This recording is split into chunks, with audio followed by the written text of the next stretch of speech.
The Prashna Upanishad.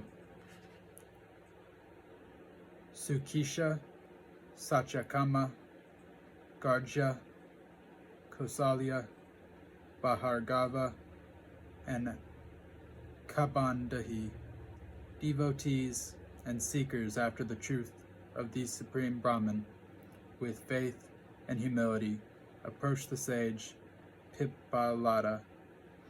Said the sage, practice austerity, continence, faith for a year.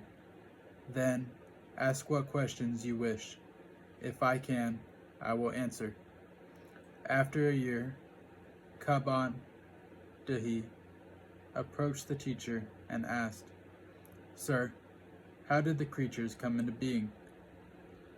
The Lord of Beings, replied the sage, meditated and produced prana, the primal energy, and Rayi, the giver of form, desiring that they, male and female, should in manifold ways produce creatures for him.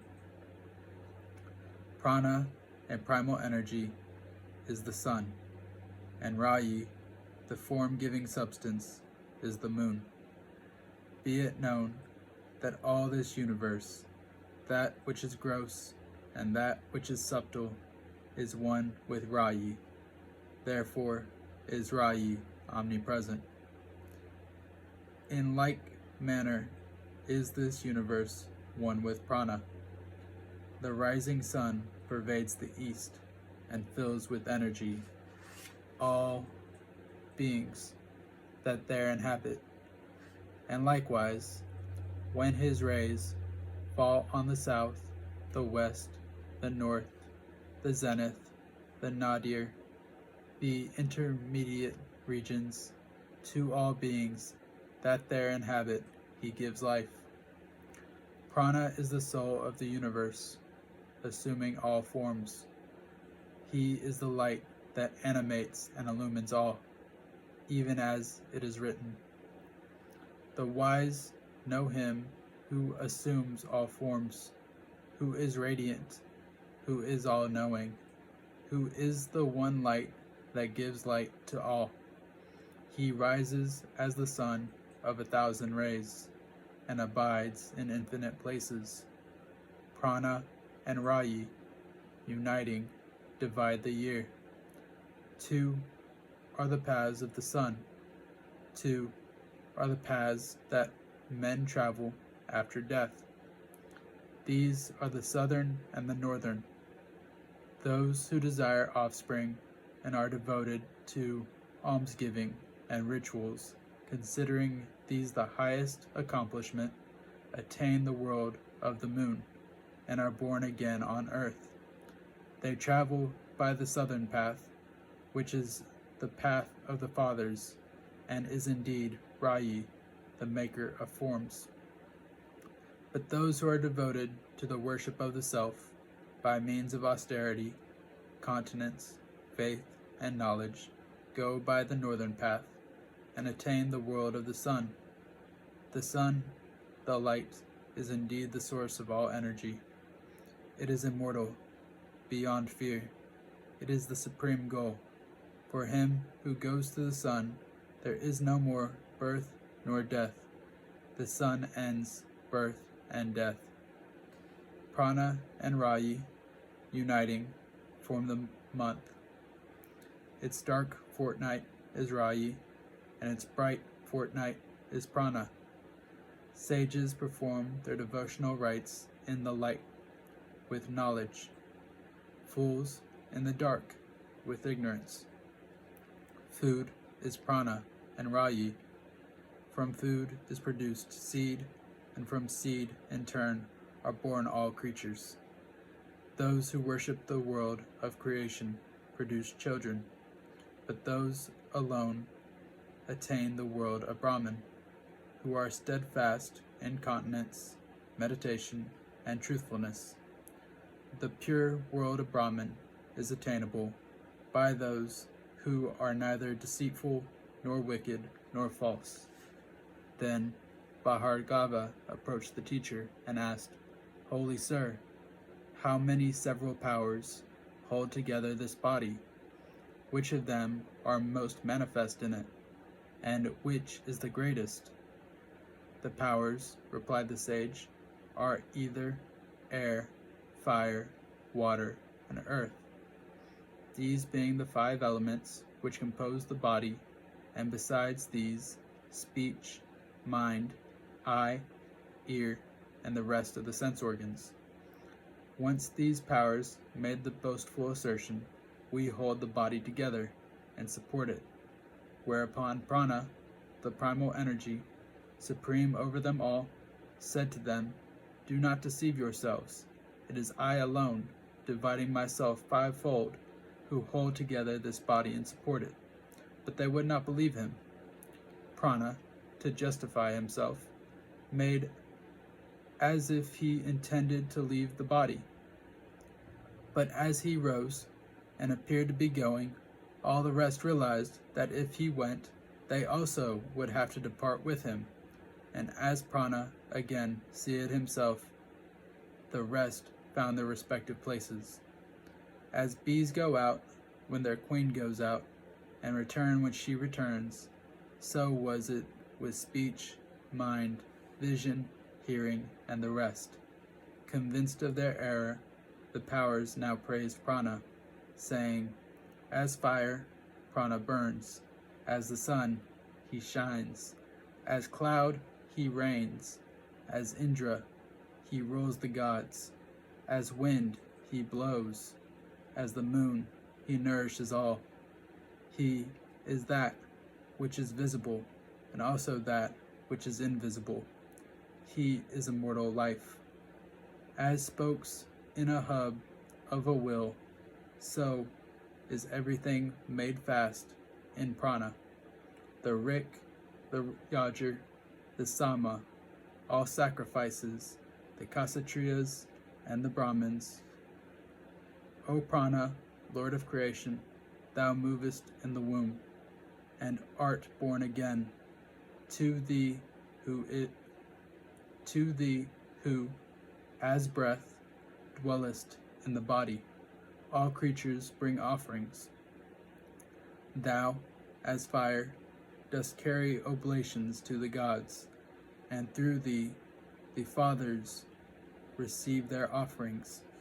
To every organ of sense thou givest its function. Prana, thou art the creator, thou art the destroyer, by thy prowess, and thou art the protector. Thou movest in the sky as the sun, and Lord of lights artst thou. Prana, when thou showerest down rain, thy creatures rejoice, hoping that they will find food, as much as they desire. Thou art purity itself, thou art the master of all that exist. Thou art fire, the eater of offerings. We, the organs of sense, offer to thee thy food, to thee, the Father of all, that power of thine which dwells in speech, in the ear, and in the eye, and which pervades the heart. Make that propitious, and forsake us not. Whatsoever exists in the universe is dependent on thee, O Prana. Protect us as a mother protects her children. Grant us prosperity, and grant us wisdom. And when it was the turn of Kausalya, he put this question: Master, of what is Prana born? How does he enter the body? How does he live there after dividing himself? How does he go out? How does he experience what is outside? And how does he hold together the body, the senses, and the mind? To which the sage replied, Kausalya, you ask very difficult questions, but since you are a sincere seeker after the truth of Brahman, I must answer. Prana is born of the self, like a man, and his shadow. The self and Prana are inseparable. Prana enters the body at birth, that the desires of the mind, continuing from past lives, may be fulfilled. As a king employs officials to rule over different portions of his kingdom, so prana associates with himself 4 other pranas, each a portion of himself, each assigned a separate function. The prana himself dwells in eye, ear, mouth, and nose. The apana, which is the second prana, rules the organs of excretion and generation. The samana, which is the third prana, inhabits the navel and governs digestion and assimilation. The self dwells in the lotus of the heart, whence radiate 101 nerves. From each of these proceed 100 others, which are smaller. From each of these again 72,000 others, which are smaller still. In these move the Vayana, which is the 4th prana. And then, at the moment of death, through the nerve in the center of the spine, the Udana, which is the 5th prana, leads the virtuous man upward to higher birth, the sinful man downward to lower birth, and the man who is both virtuous and sinful to rebirth in the world of men. The sun is the prana of the universe. It rises to help the prana in the eye of man to see. The power of earth maintains the apana in man. The ether between the sun and the earth is the samana, and the all-pervading air is the vayana. The udana is fire. Therefore, he whose bodily heat has gone out dies, after which his senses are absorbed in the mind, and he is born again. Whatever his thought at the moment of death, this it is that unites a man with prana, who in turn, uniting himself with udana and with the self, leads the man to be reborn in the world he merits.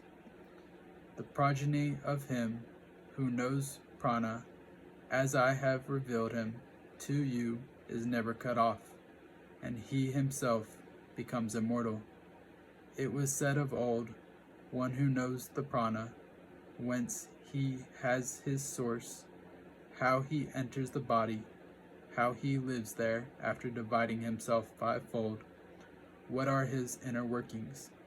Such an one attains to immortality, yea, even to immortality.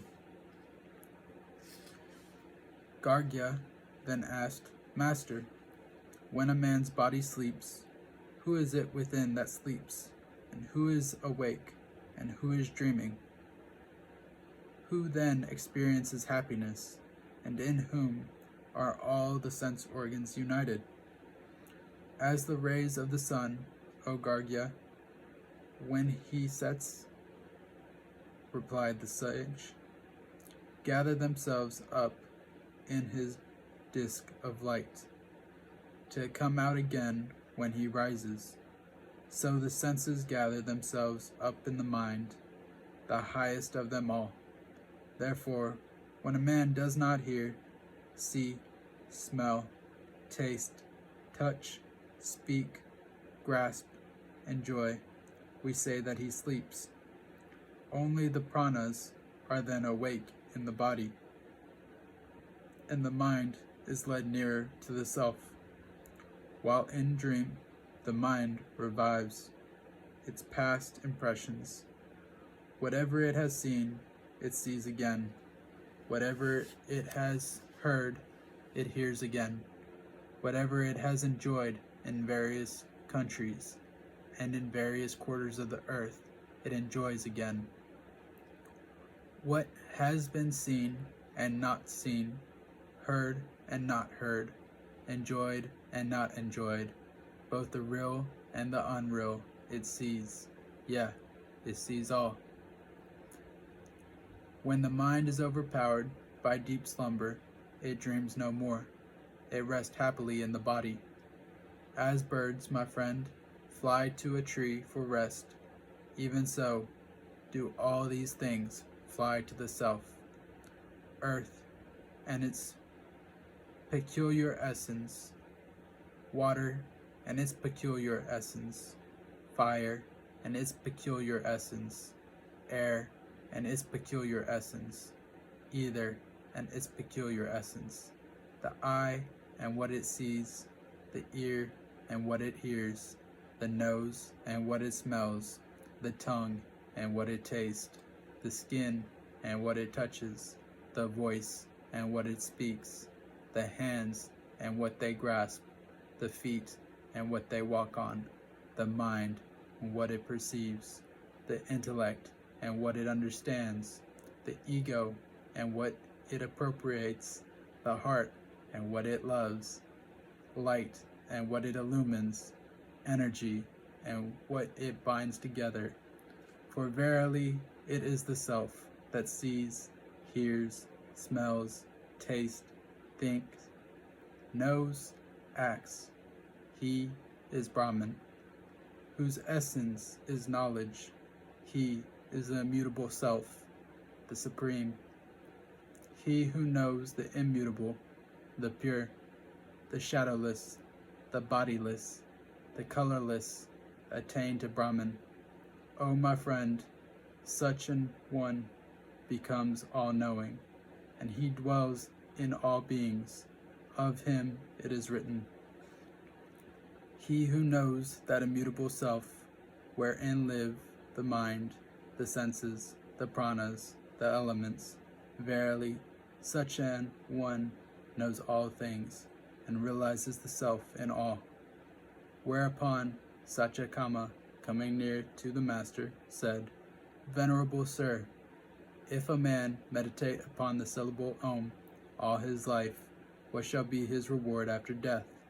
And the master answered him thus, Satyakama, Om is Brahman, both the conditioned and the unconditioned, the personal and the impersonal. By meditating upon it, the wise man may attain either the one or the other. If he meditate upon Om with but little knowledge of its meaning, but nevertheless is enlightened thereby, upon his death he will be immediately born again on this earth, and during his new life he will be devoted to austerity, continence, and faith, and will attain to spiritual greatness. If again he meditate upon Om with a greater knowledge of its meaning, upon his death he will ascend to the lunar heaven, and after he has partaken of its pleasures, will return again to earth. But if he meditate upon Om in the full consciousness that it is one with God, upon his death he will be united with the light that is in the sun. He will be freed from evil, even as a snake is freed from its slough, and he will ascend to God's dwelling place. There he will realize Brahman, who evermore abides in the heart of all beings, Brahman supreme. Concerning the sacred syllable Om, it is written, the syllable Om, when it is not fully understood, does not lead beyond mortality. When it is fully understood, and meditation is therefore rightly directed, a man is freed from fear. Whether he be awake, dreaming, or sleeping, the dreamless sleep, and attains to Brahman. By virtue of a little understanding of Om, a man returns to earth after death. By virtue of a greater understanding, he attains to the celestial sphere. By virtue of a complete understanding, he learns what is known only to the seers. The sage, with the help of Om, reaches Brahman, the fearless, the undecaying, the immortal. Lastly, Sukesha approached the sage and said, "Holy sir, Hiran Yanabaha, Prince of Kosala, once asked me this question. Sukesha, do you know the self and his 16 parts?" I replied, "I do not. Surely, if I had known them, I should have taught them to you. I will not lie, for he who lies perishes, root and all." The prince silently mounted his chariot and went away. So now I ask thee, where is the self? The sage replied, "My child, within the body dwells the self, from whom sprang the 16 parts of the universe, and in this manner they came into being. If creating, I enter my creation, the self reflected. What is there to bind me to it? What is there to go out from it when I go out? To stay within it when I stay?" Pondering thus, and in answer to his thought, he made prana, and from prana he made desire, and from desire he made ether, air, fire, water, earth, the senses, the mind, and food. And from food he made vigor, penance, the Vedas, the sacrificial rites, and all the worlds. Thereafter, in the worlds, he created names, and the number of the elements he thus created was 16. As the flowing rivers, whose destination is the sea, having reached it, disappear in it, losing their names and forms, and men speak only of the sea, so these 16 parts, created from out of his own being by the self, the eternal seer, having returned to him from whom they came, disappear in him, their destination, losing their names and forms, and people speak only of the self. Then, for man, the 16 parts are no more, and he attains to immortality. Thus was it said of old, the 16 parts are spokes, projecting from the self, who is the hub of the will.